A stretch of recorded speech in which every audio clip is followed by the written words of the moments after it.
abi atış.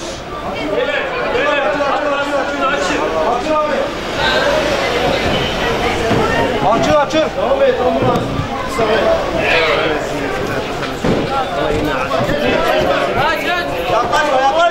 Yaklaşma.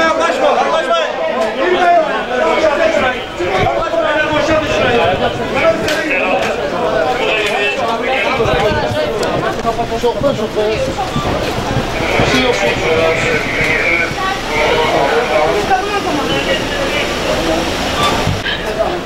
Bilme, ablasına gel.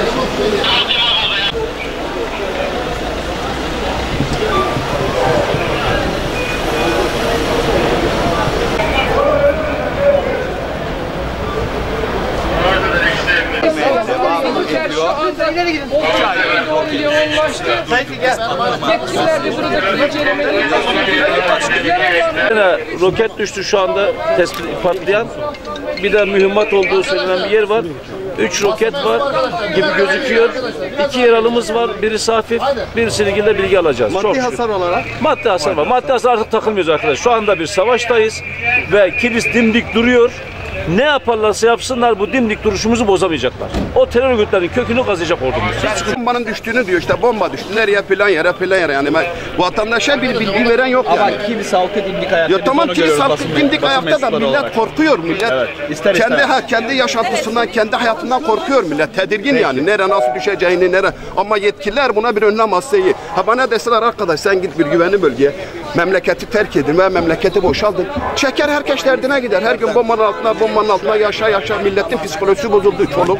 Zaten bizden korkmuyoruz. Çoluktan çocuktan korkuyoruz. Küçük çocukların, kadınların, milletin psikolojisi bozulmuş ya. Bugün 3 tane düştü. Yazık, günah yani. Buna tamam, devlet önlem alıyor. Devlete diyeceğimiz yok. Devlet de biraz vatandaşı düşünmesi lazım yani.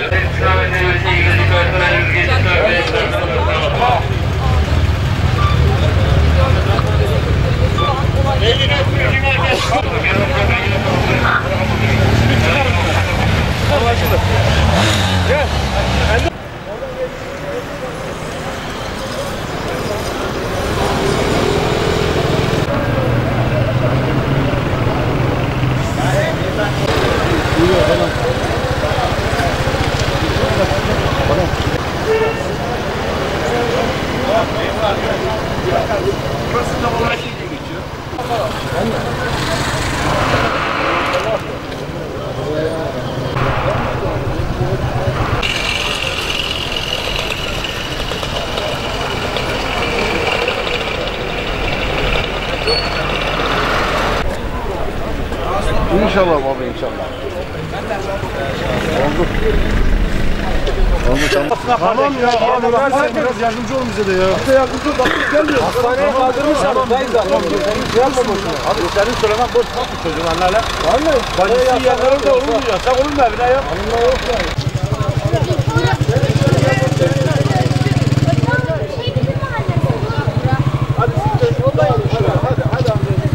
Allah bu kötülerin belasını versin. Cenab-ı Allah genleri yok eylesin. Bu fakir fukara yazık ya. Tedirgin oldum memlekette. Kilis hattı tek yürek.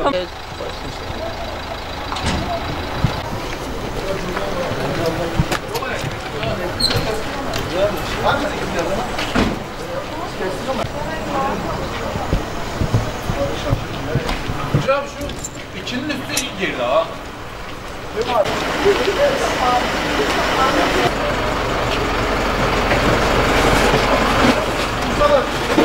Biraz 40-25. Eller girdi.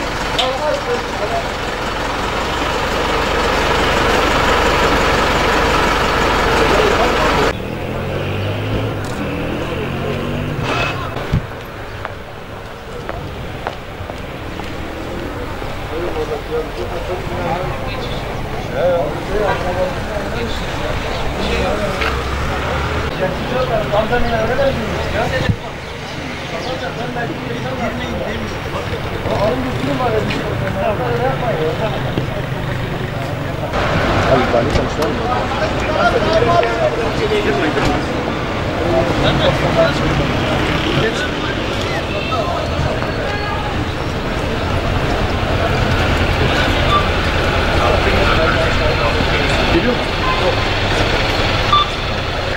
yaparken namaz yapmadan sıcağına devam edin.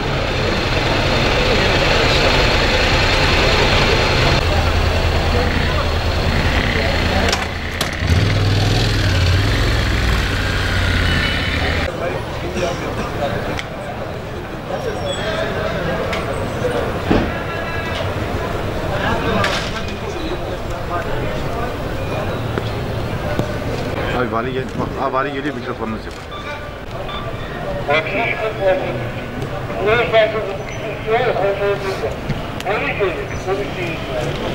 Evet, şöyle durur.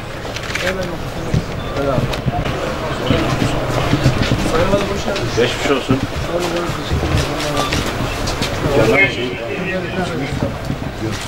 Bir kişi herhalde ya. Geçmiş olsun. Pardon. Tamam, geçmiş olsun. Evet.